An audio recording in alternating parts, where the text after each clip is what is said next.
ansamblite päev ja meil olid siis külalised Kaunasest ja Tallinna muusika- ja balletikoolist. See ansamblite mitmekesisus oli see aasta, et oli tõesti kvintett ja sekstett isegi ja just erinevaid pille ja ka lauluansamblid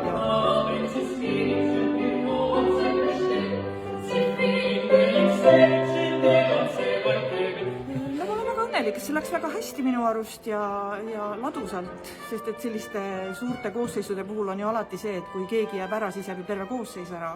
Muidugi ülimalt hea meel, et nad väga puudutasid ikka minu arust hinge selle musitseerimisega, kui ilusti ikkagi nad mängivad need õpilased just.